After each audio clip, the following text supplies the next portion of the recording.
Welcome to everything. Yes, that is literally the game name. So this is everything. Ooh, a cursor.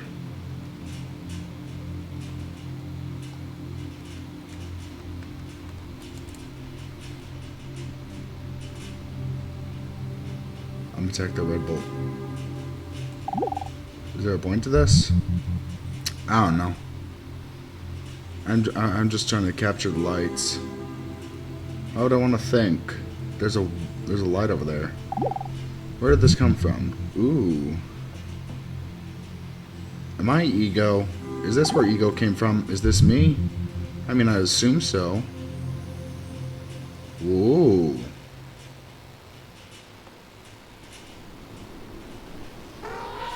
I am beautiful.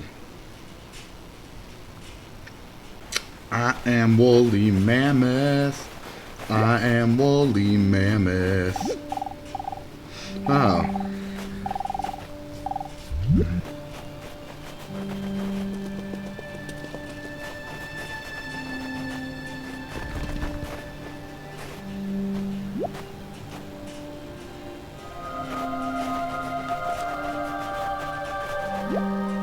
Hi. Yeah, that's fair. The sun's overrated. Hence why I have not been outside for 68 days. I'm just kidding. I have work. I go outside all the time.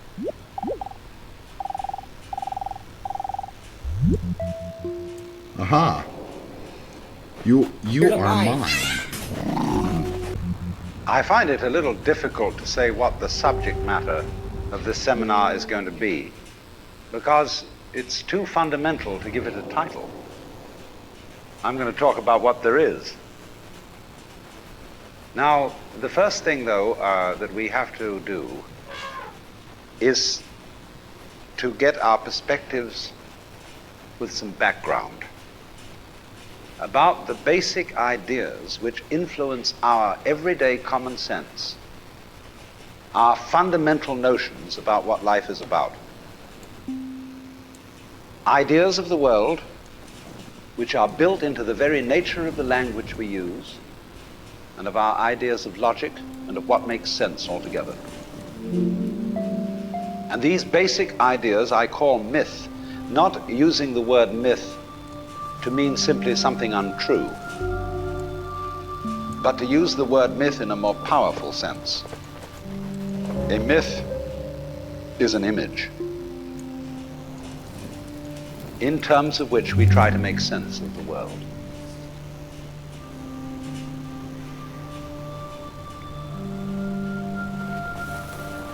Ooh, man. Arrow. Why haven't you died yet? Well, I can fix that.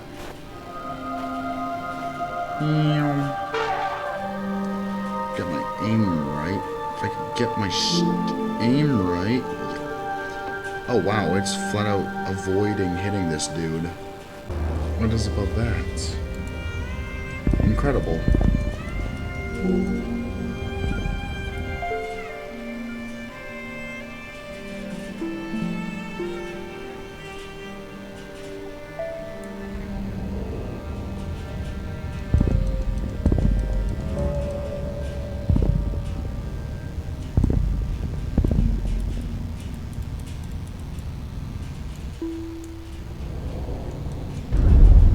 I'm gonna go say hi to my native planet over there.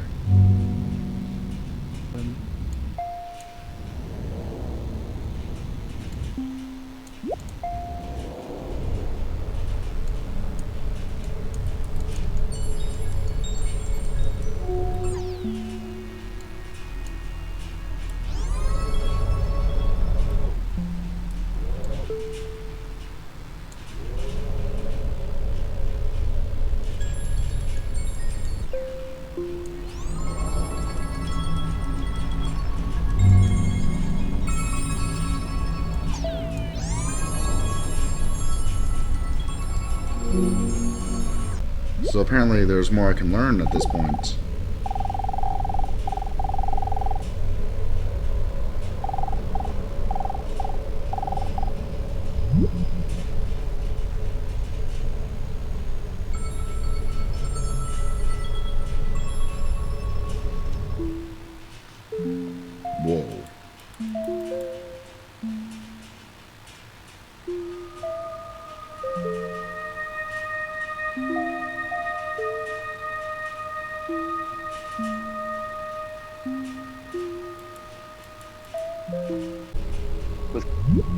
You, as a human being, you grow out of this physical universe in just exactly the same way that an apple grows off an apple tree. So let's say the tree which grows apples is a tree which apples, using apple as a verb. And a world in which human beings arrive is a world that peoples. And so the existence of people is symptomatic of the kind of universe we live in. Just as hair on a head is symptomatic of what's going on in the organism. But we have been brought up not to feel that we belong in the world. So our popular speech reflects it. We say, I came into this world.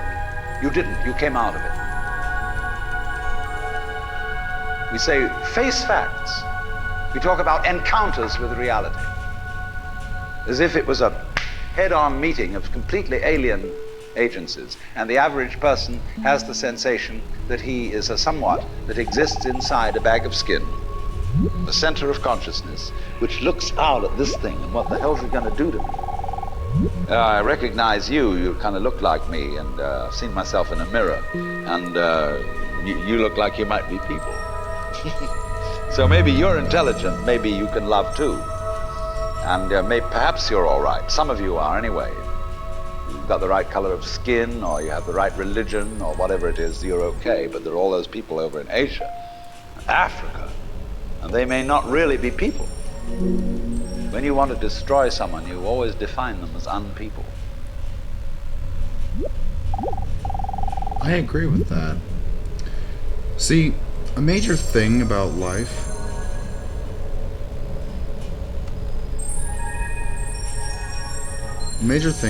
that people ignore, we are all interconnected. See, when it comes to life, when it comes to existence, we are like this. Several of the same thing just coming together. We are all unique. Like each of these clusters, the stars don't align perfectly. It doesn't matter how many we gather, how many we see. None of us are going to be identical. Even if we look similar, there's always going to be a difference. So judging based on this here, hi, hello, look at that specific difference, it makes no sense. Because look at this guy. And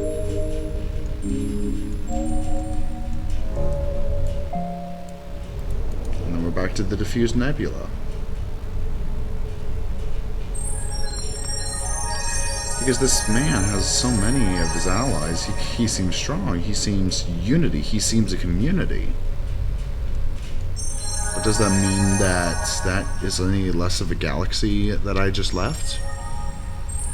If I were to get an infinite amount of these guys so that the entire cosmos just was entirely grouped around me, would the rest of these nebulas, with the rest of these groups, galaxies, clusters, would any of them be less galaxies, nebulas, or clusters? Absolutely not. So what is it that makes them that?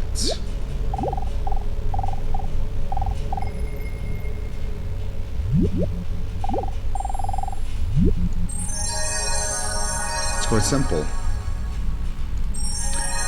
It is the fact that we are all us that makes us us.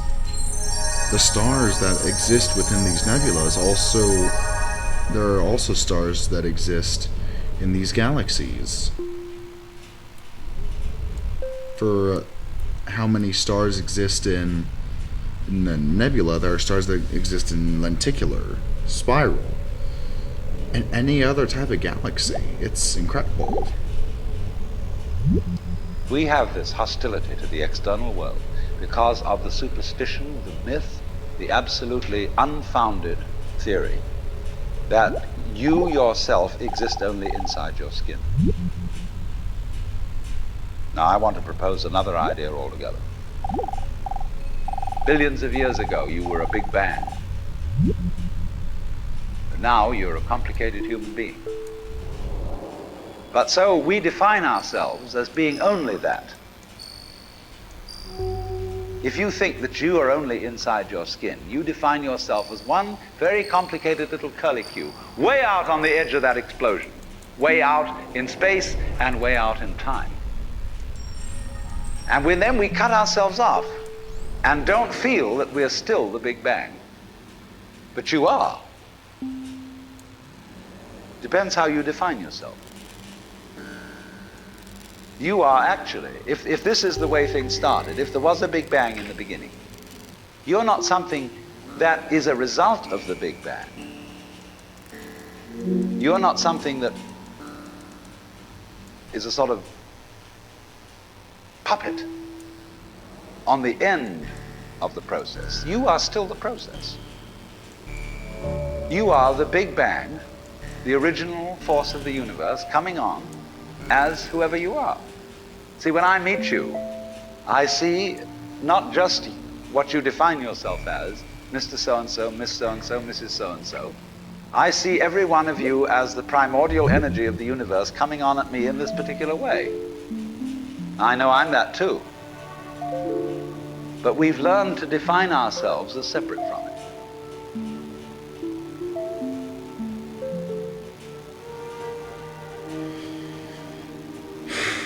See, the thing is, those who believe in the Big Bang also believe in a fundamentally convenient existence, and where we are all the same.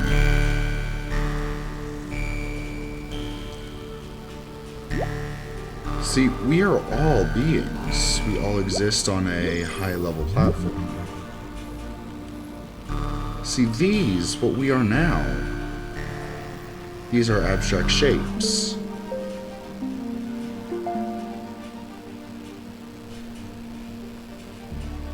But are they any less shapes than this and this and this? Absolutely not. Even if we are a simple polyhedron, it's still a thing.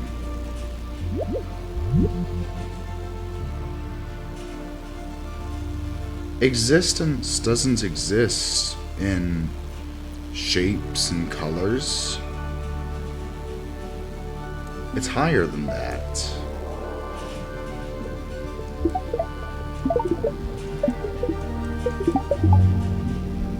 There's nitrogen, carbon, but it's not just all that. It's just more than just hydrogen, carbon, termites, whatever on earth this is, soil mites. There's far more than just this stuff.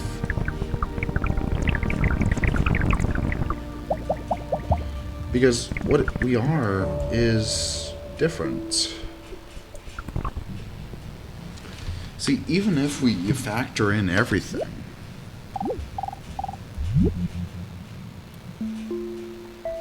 exists for infinity, exist as infinity, is it any different than if we didn't exist at all?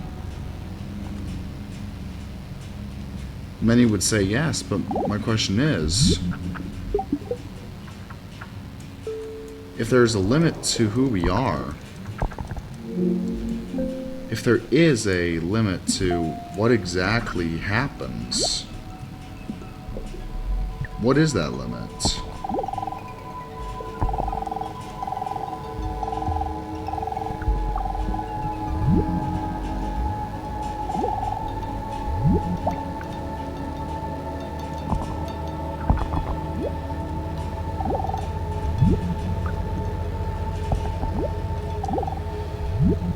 what I would call a kind of a basic problem we've got to go through first, is to understand that there are no such things as things.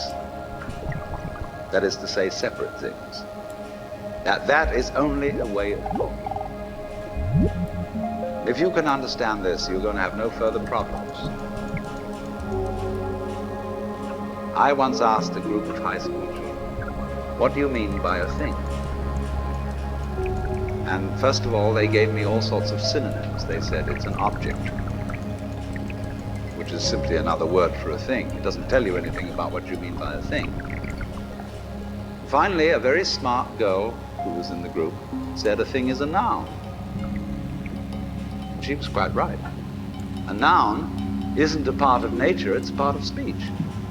There are no nouns in the physical world. There are no separate things in the physical world either. See, the physical world is wiggling.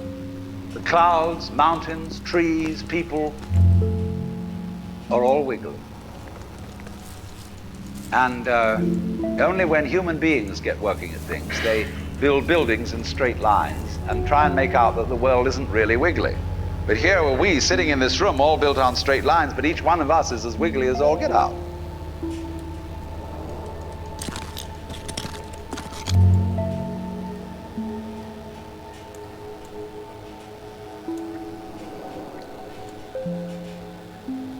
So the question remains, what is the thing? The answer is a lot simpler than you'd think. As he said, it's a noun. But is that the only answer? Is there only ever one type of knowledge? Only ever one type of observation? So then, what exactly makes them wrong? Why can't it be a synonym like make an object?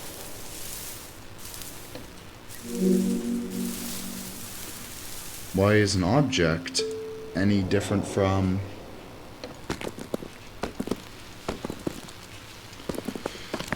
an explanation?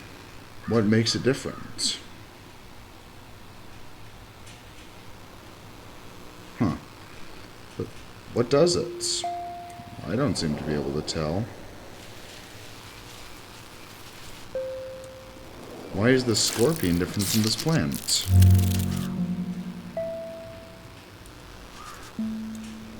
Why is this plant big? Why are we here in the first place? We can talk about all these grand things, like, oh, it's the universe experiencing. You're the experience of the universe. But that doesn't equate for the fact that if we were the universe experiencing itself, there's so much that doesn't work, though. Because if that's all we were just an experience, an attempt to understand itself, then why did we develop like this? Why are we everything? Why are we able to see past the typical, oh, we can do this, oh, this is the way, explanations?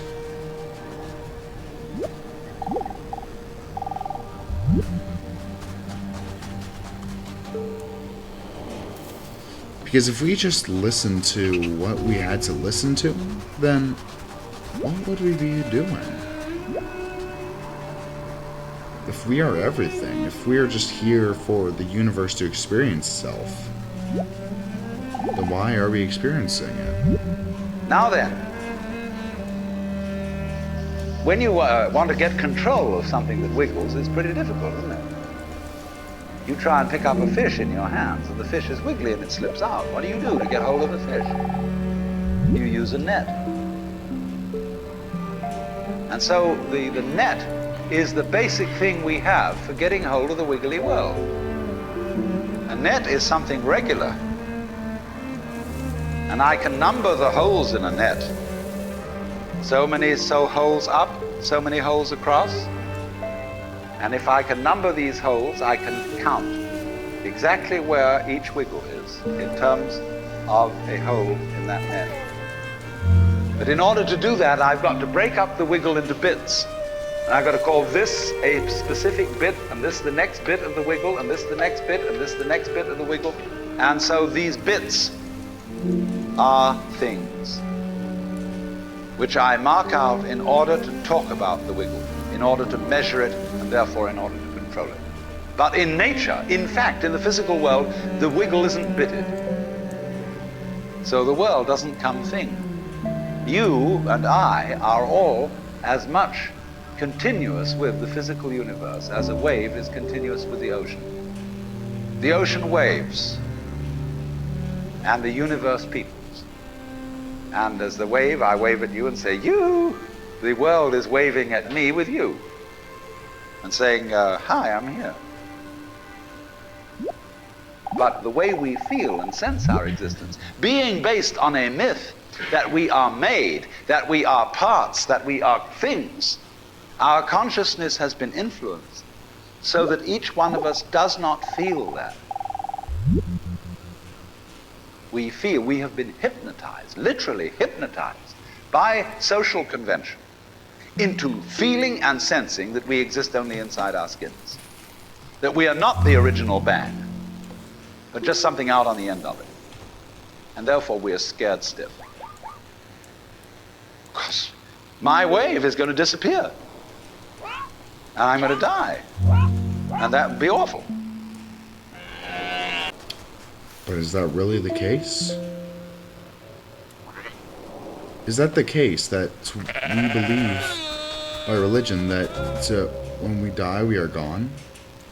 Or is it the opposite? And when we have each other, when we have understanding, are we not more for it? If we understand existence, if we understand who we are,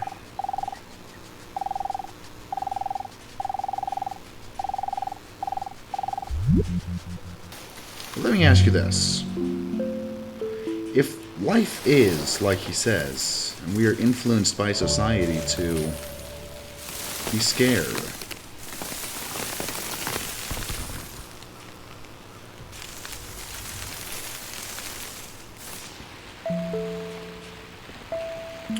to be scared that our spark is what will be put out,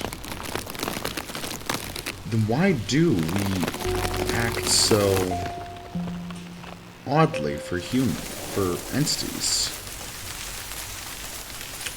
For what we are. How we act makes no sense if we're scared of disappearing.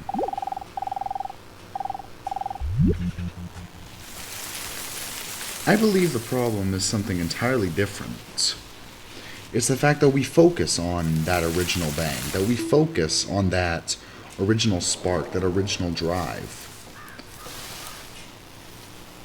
It's not that we forget we are part of it. It's that we believe we are too much part of it. It is because we believe we are part of that original bang. It is because we believe that is all we are, that all we have is that original bang.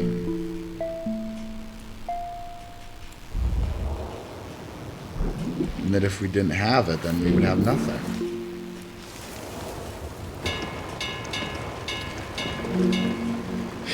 It is because we think of that, because we imagine that as our weakness, as our existence, is because we believe in that we fear what we have, and we fear what we can't have.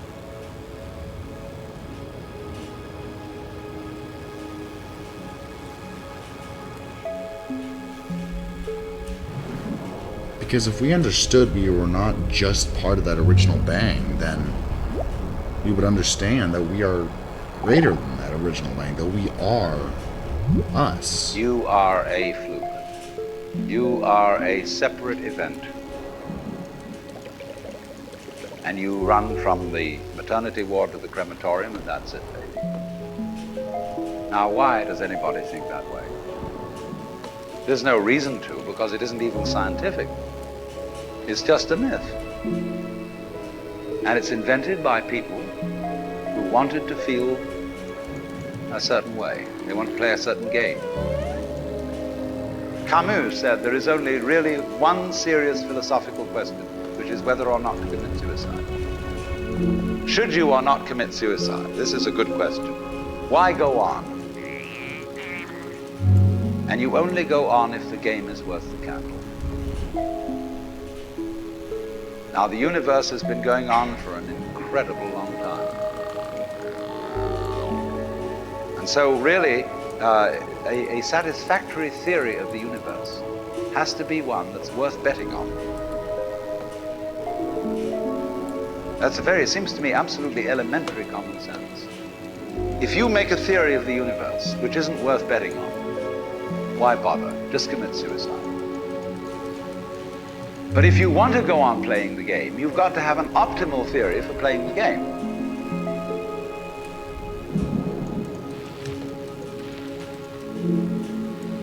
Why? Why is it that we need an optimal theory? Why is it that we need to understand who we are, what is so important? If nothing matters, if we are just part of that spark, part of that bang, then what is it that is valuable? Who can say you have meaning? Who can say you have something?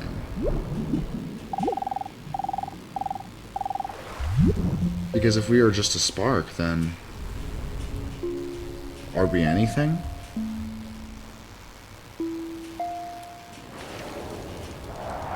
But yet, if we are not that spark, if we are everything,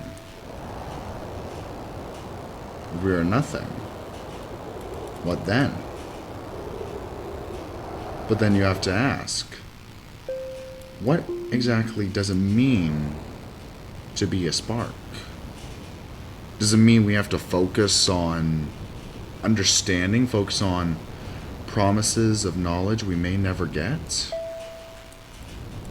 Surely there is more to life than just guessing and hoping, right?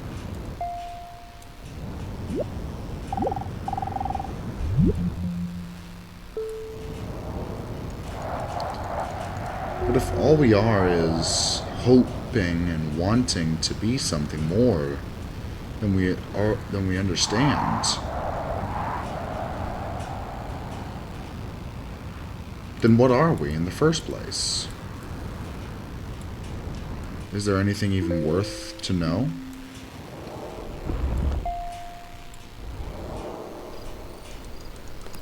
It's even worth understanding if all we are is learning, if all we are is being. If we aren't here to be or do something, then what are we? Why do we need a theory to compensate that? Why do we need an explanation for something?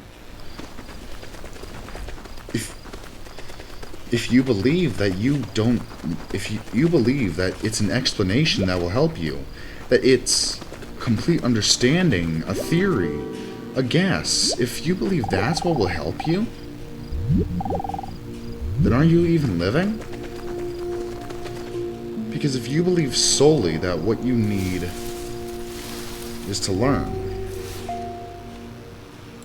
then what do you even know?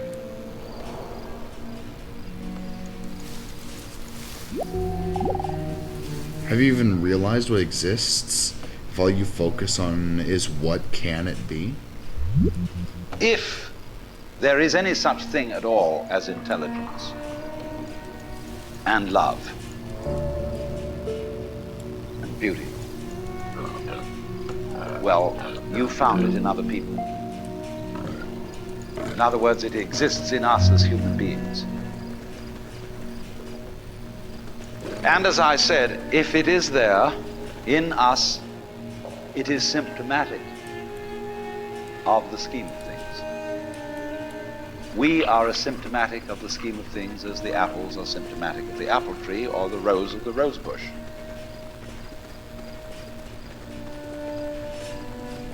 The earth is not a big rock infested with living organisms, any more than your skeleton is bones infested with cells. The earth is geological, yes, but this geological entity grows people. And our existence on the earth is a symptom of the solar system and its balances, as much as the solar system in turn is a symptom of our galaxy.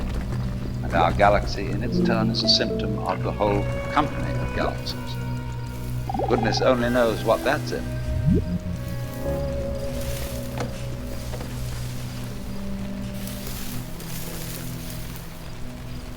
And who says we are a symptom?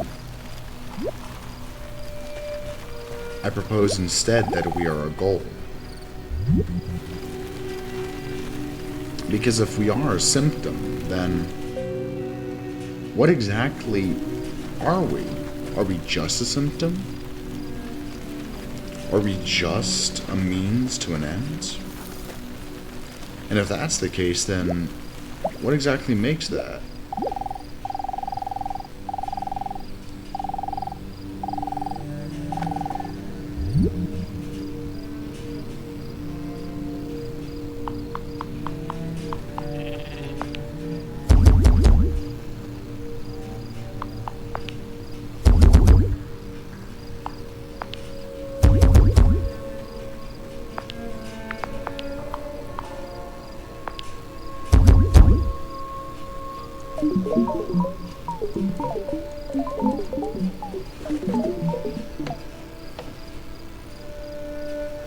If all we are is just a symptom, as you say,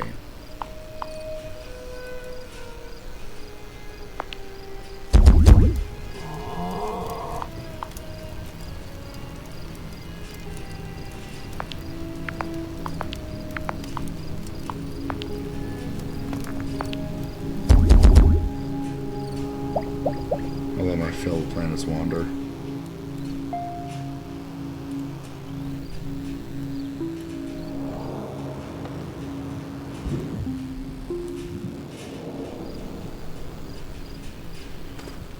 If all we are is a symptom, a patch of meaning, is all we have, is all we are just an equation? Because if all we are is an equation, if all we are is something else to see,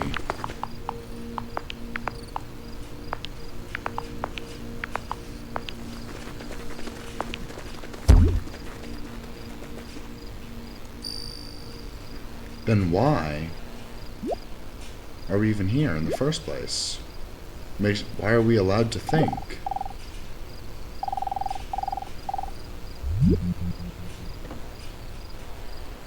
Is life really luck? Or is it absolute? When, as a scientist, you describe the behavior of a living organism, you try to say what a person does. It's the only way in which you can describe what a person is. Describe what they do. Then you find out that in making this description, you cannot confine yourself to what happens inside the skin. In other words, you can't talk about a person walking unless you start describing the floor. I've just killed thousands of animals. Because when I walk, I don't just dangle my legs in empty space. I move in relationship to a room. And so in order to describe what I'm doing when I'm walking, I have to describe the room. I have to describe the territory. So describing my talking at the moment, I can't describe this just as a thing in itself, because I'm talking to you.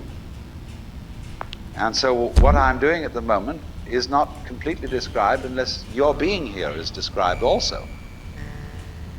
So if that is necessary, if, in other words, in order to describe my behavior, I have to describe your behavior and the behavior of the environment, it means that we've really got one system of behavior. That what I am involves what you are. I don't know who I am unless I know who you are. And you don't know who you are unless you know who I am. In other words, we're not separate. We define each other. We're all backs and fronts to each other. We and our environment, and all of us and each other, are interdependent systems. We know who we are in terms of other people. We all lock together. And this is, again and again, the serious scientific description of how things happen. And any good scientist knows that what you call the external world is as much you as your own body.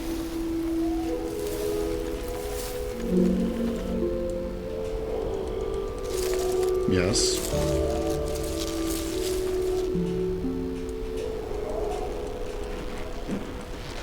To a point, you are correct, but we are all interconnected, yes, but that assumption implies that we all hold the same value. We all hold the same self. The best way to understand others is to understand yourself, and vice versa. The best way to understand yourself is to understand others. That is correct. But what defines yourself?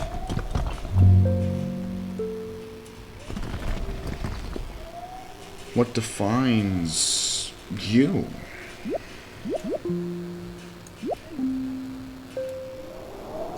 And more to that, what is the difference between you and a tree? Because even if we could fully understand the world, we aren't going to understand a rock. If we could understand a rock, there'd be no need to understand the world. We'd already understand everything here. And if we already understood everything, then what's the point in looking? So I'd like to propose a different hypothesis. We are not everything. We are ourselves, and in that we are ourselves, only then are we everything. Now you may think, Keeper, this is counterintuitive. You're saying you disagree with him, but then you're agreeing with him in the same sentence. But is that what I'm doing? Yes, it may seem that way. But let me ask you this. If we are everything, then what is self? On the other hand, if we are just each other, however, if we are just ourselves, then what is everything around us? Can you answer that? And if we are ourselves,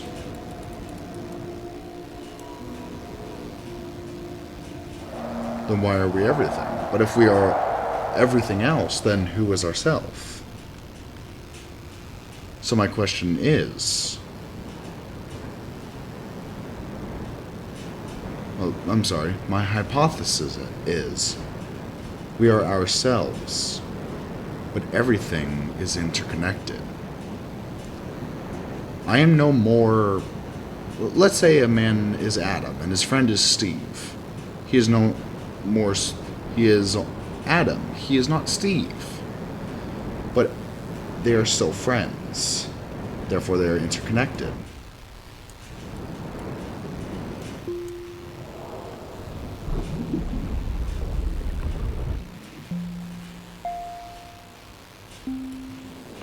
If you believe solely that the world persists on everything being the same thing, that of everything being understanding, of everything knowing, then you will be very disappointed when you find that the world is nowhere near that simple. When you find that no one knows what they're doing, really.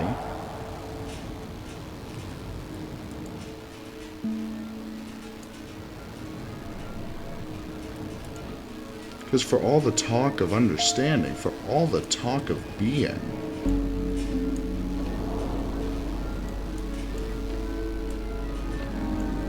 a man has no more knowledge when he sees another than one does when they see 10,000.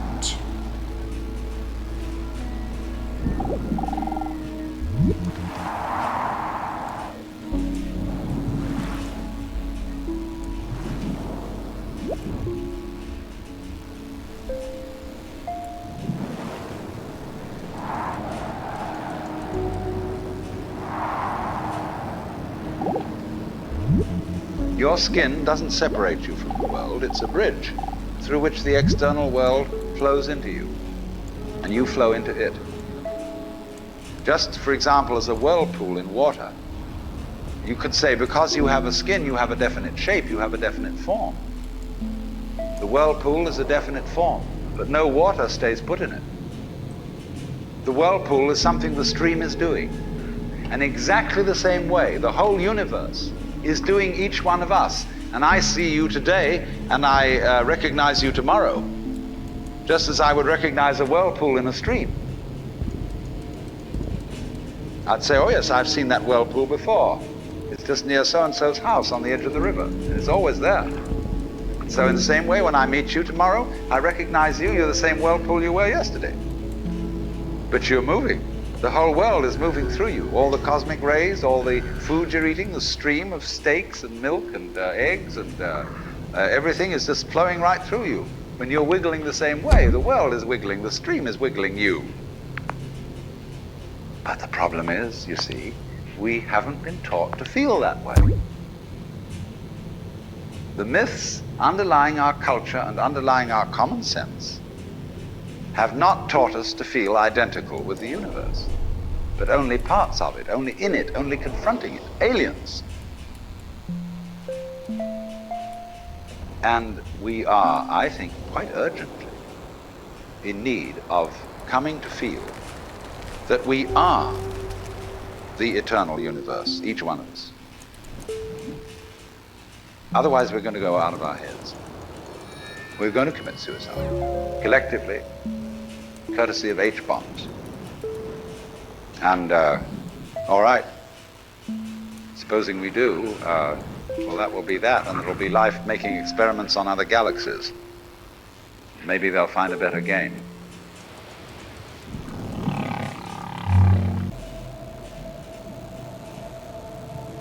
Now, see, the problem with that is I kind of turned the base of that whole situation into a 3D rotating, into a 3D configuration.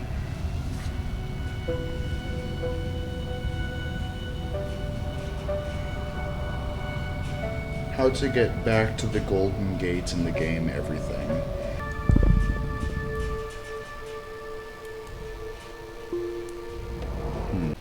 Then I can then I can turn it back to a habitable planet and find that specific... Is that a frog? Oh, that is not a frog. What is that?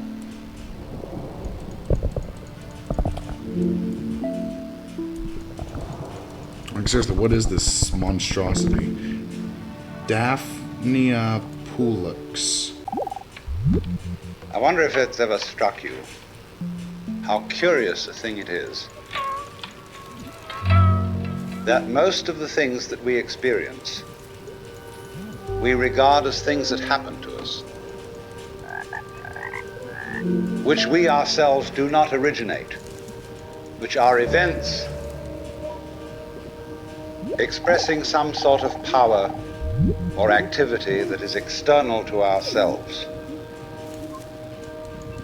And if you consider that, you realize that what you mean by yourself is rather narrowly circumscribed. Even events that go on in our own bodies are put in the category of things that happen to us in the same way as things that go on in the world outside our skins.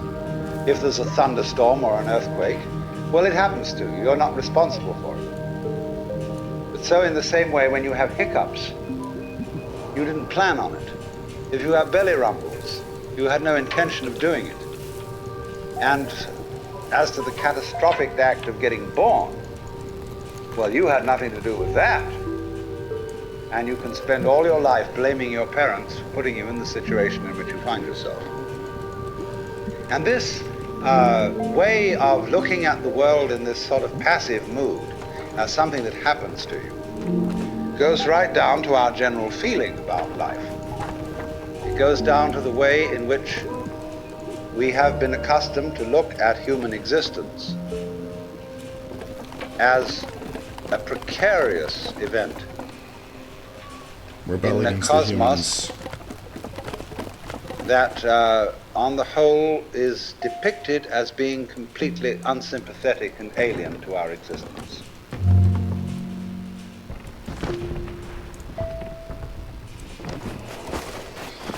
Well, yeah. But what determines what is above us? What determines what is below us? What determines what is us? What isn't us?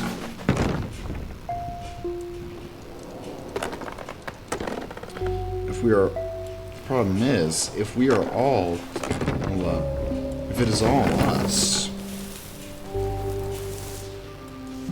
and who is it? And then your point that you made is good. You asked, what begins to become us? What begins to be us? And to that, I simply believe it's not an answer we can answer as humans. There will always be a disagreement, an alternate explanation. We will never be able to determine what is us and what isn't us. That does not mean we have no chance of understanding life. Goodness, no. Humans do so all the time. Even if we pretend we can't, we pretend that with jokes and stuff, we understand life. It's how we live. It's how we exist. The problem doesn't come from not understanding, from not seeing. The problem comes from refusing to believe, from refusing to understand.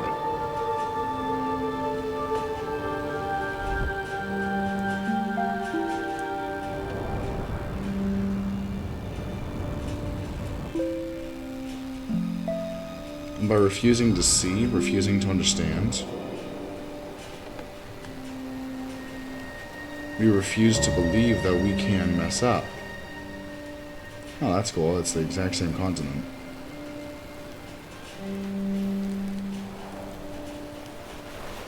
By failing to understand that we are limited in our understanding, that we cannot perceive, that there are things we, no matter how hard we try, cannot understand,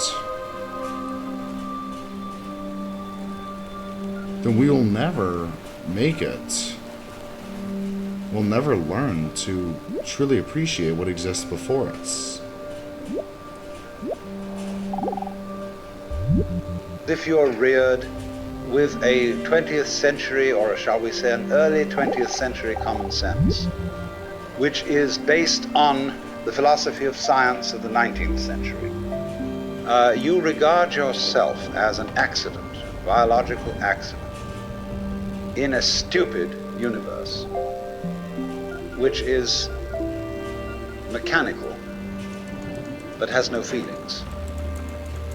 A vast, pointless gyration of radioactive rocks and gas in which you happen to occur. Of course, if you don't have that point of view and you are more traditional, you look upon yourself as a child of God, and therefore under authority. In other words, there's a big boss on top of all this. And you better watch your P's and Q's, because that Almighty is looking after you, with the attitude of this is going to hurt me more than it's going to hurt you. And when you look at the world in that image, or in the other image that it's a stupid mechanism, either point of view you take, you don't really belong. You are not really part of all this. Or to put it in the strongest possible way, it is quite alien to our thought that the external world, which is defined as something that happens to you, and your body itself as something that you got caught up with, it is quite alien to consider all that as you yourself. Because you see, we have such a myopic view of what oneself is.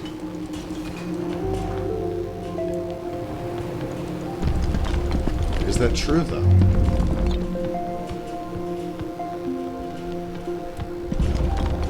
I am a Christian.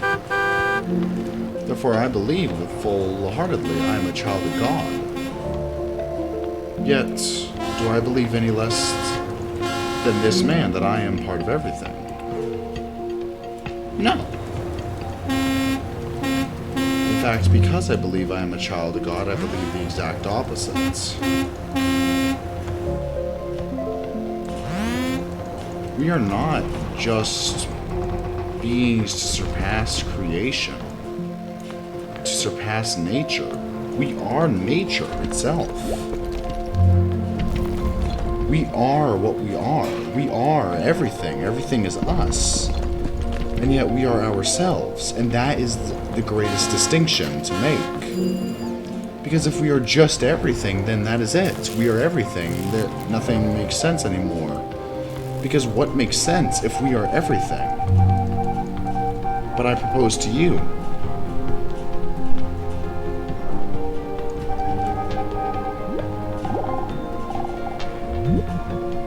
what if we are everything and still ourselves? Because what if reality isn't as cut and dry as everything is everything, or ourselves are ourselves? What if it's both?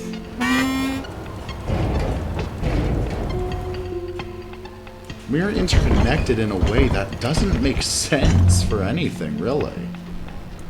If you consider anything on any level, reality doesn't make sense. And that's exactly why it makes sense. It is because we are nothing that it allows us to be everything. And it is because we are everything that we are able to be nothing. Does that sound nonsensical? Probably. But is it correct?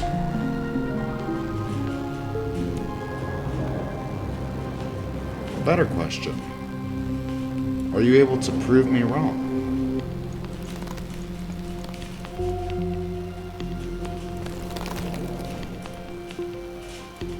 Do you have enough understanding to tell me that I am wrong? Do you have enough understanding to say that not everything is everything, because we are ourselves?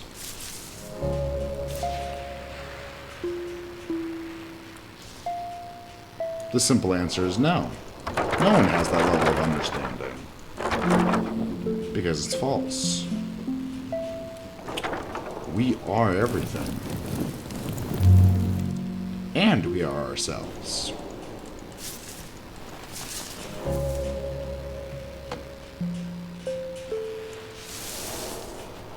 Selfhood is not cut and dry, just like... Selfhood is not cut and dry, just like existence isn't cut and dry. If existence was cut and dry, we'd all understand it.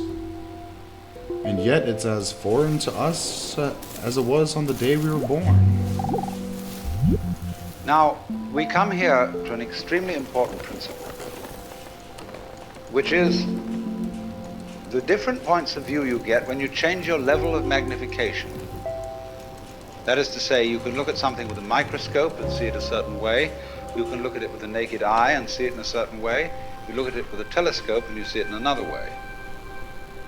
Now, which level of magnification is the correct one? Well, obviously, they're all correct. They're just different points of view. When we examine our bloodstreams under a microscope, we see there's one hell of a fight going on. All sorts of microorganisms are chewing each other up. And if we got overly fascinated with our view of our own bloodstreams in the microscope, we should start taking sides, which would be fatal, because the health of our organism depends on the continuance of this battle. What is, in other words, conflict at one level of magnification is harmony at a higher level.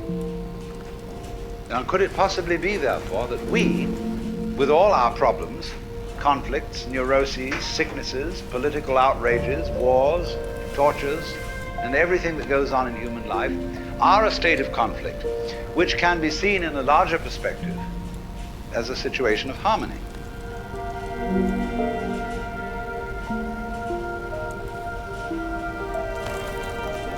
And thus now you have religion. The problem is, when people think religion, they think detachment, removal, self-importance, self-obliviousness, believing I don't need to focus this because I am the child of God. They think I don't need this because I am a servant of something higher. Yet they neglect to understand. Atheists, too, neglect to understand this about religion. Religion doesn't arise from the abandonment of reality, the loss of self. It arises from the exact opposite. It is only when we lose that confidence, when we lose that self-importance,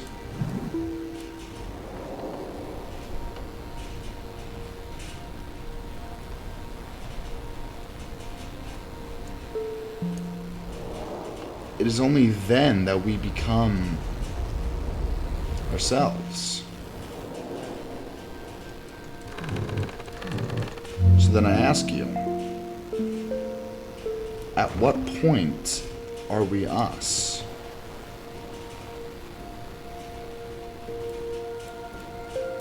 And at what point are we different?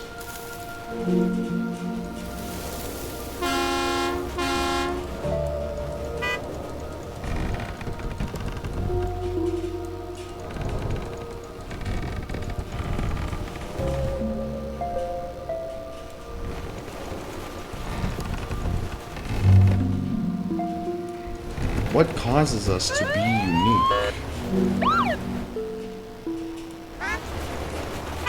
And what causes us to be different? What changes that makes us us? I'd venture to guess that it's nothing at all.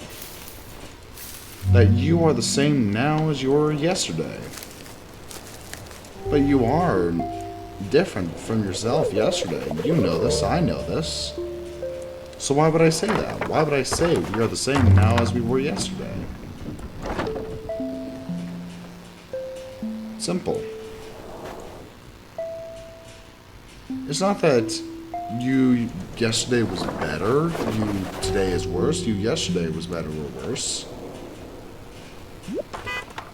It's that you're you. And you can say, aha, at last I see, I got the point. I've seen how all this makes sense. But what this insight depended upon was your overcoming the illusion that space separates things. That is to say, the space, the interval between your body and mine. The interval created by birth at one end and death at the other. And then after somebody's death, then somebody else's birth. These are events with intervals between them. And normally we regard these intervals in time and these intervals in space as having no importance, no function. We tend to see the universe itself as really consisting in all the stars and galaxies. That's what it is, that's what we notice. But the space in which all this happens is sort of written off as something that isn't really there. But what one has to realize is that the space is an essential function of the things in the space. After all, you can't have separate stars unless there is a space around. Eliminate the space and you will see you couldn't have this phenomenon at all. And vice versa. You couldn't have the space. They wouldn't be there in any sense whatsoever if there weren't the bodies in it. So the bodies in the space and the space are two aspects of a single continuum. They're related together in exactly the same way as a back and a front. And you just don't get one without the other.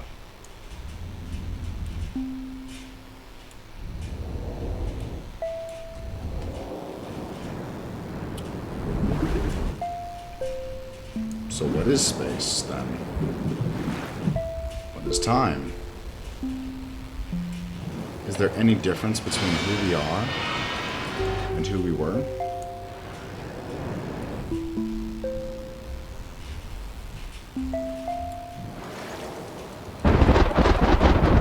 Is there any logic to claim a difference between what we have in front of us and what is behind us? The whole point is that life doesn't make sense, therefore you cannot understand it. Science, philosophy, guessing, all of those are good, but they only get us so far. There comes to a certain point where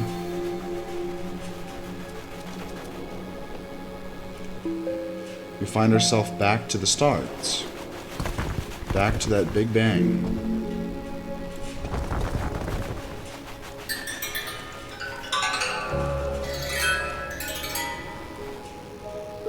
And back to that gate.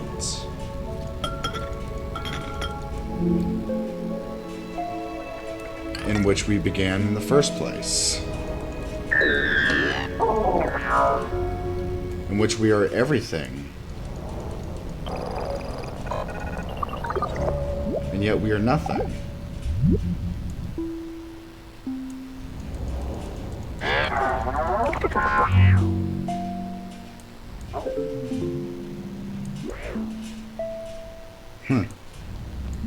That's funny.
So what is life? What is everything?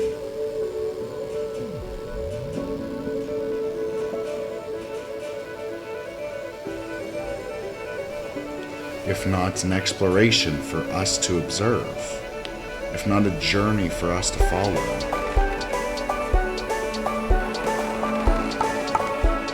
if not creation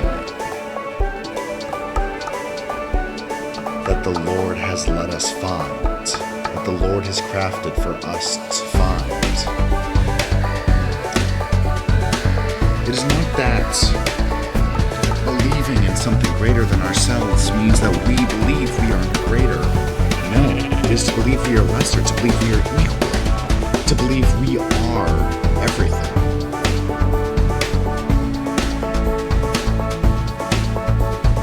And that is where the philosophy ends, where science cannot find, where no one can understand, because we are everything.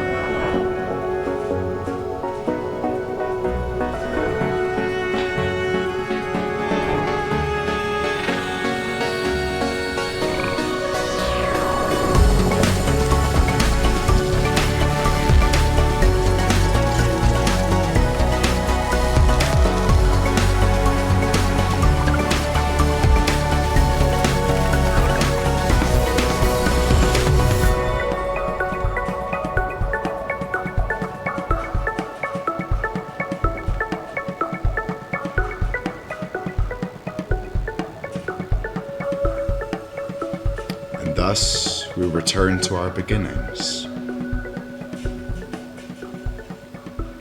Because in that, we have found our end.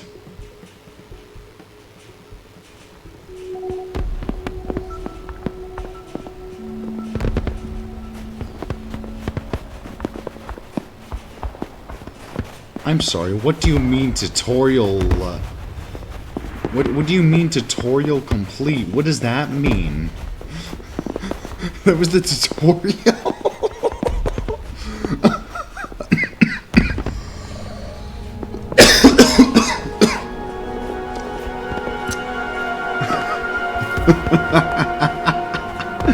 Wait, that was the tutorial? Oh, that caught me off guard. Alright, well, you know what? Tutorial complete. Wow. Very insightful. Huh. Ew. Nope. VV. Stop doing that.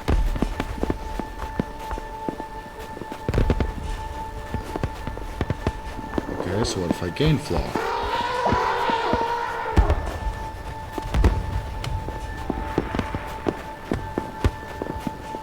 There's nothing to let go of. You have nothing more to lose.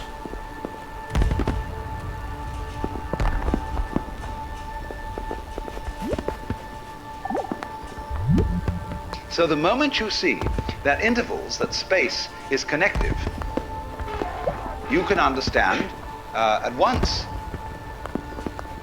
how you are not just to be exclusively defined as a flash of consciousness that occurs between two eternal darknesses. That you consider that in the darkness that comes before your birth, there was no you, and in the eternal darkness that follows your death, there is likewise no you. And I'm going to discuss these matters not by appealing to any special spooky knowledge, as if I had been traveling on the higher planes and knew all my previous incarnations and therefore could tell you authoritatively that you are much more than this individuality. I'm going to do it on a basis of complete common sense, that everybody has access to the facts.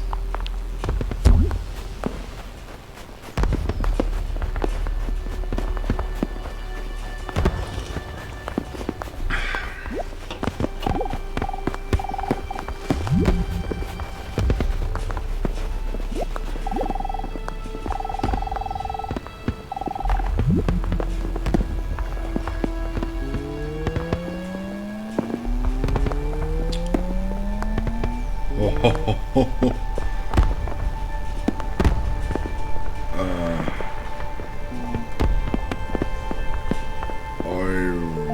powerful. Ooh, what that? Yo, bro.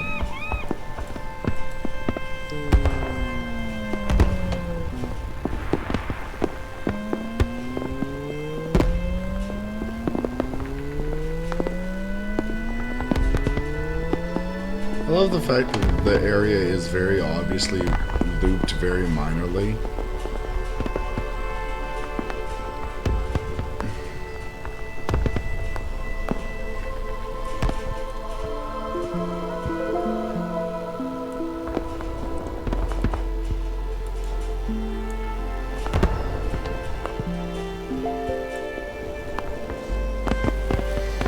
Yeah, malt garlic. But yeah, so that was everything. Everything you'd ever known, everything you could ever hope for. Yep, that was it. And unless you want to go on this journey, which honestly was really confusing, then go ahead and play everything.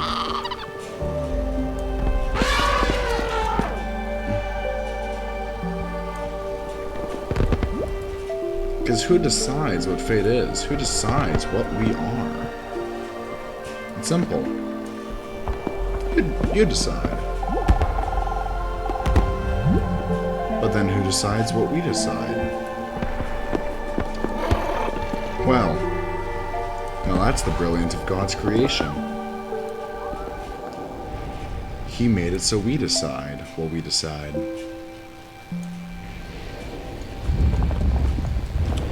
And that is everything. Thank you for watching.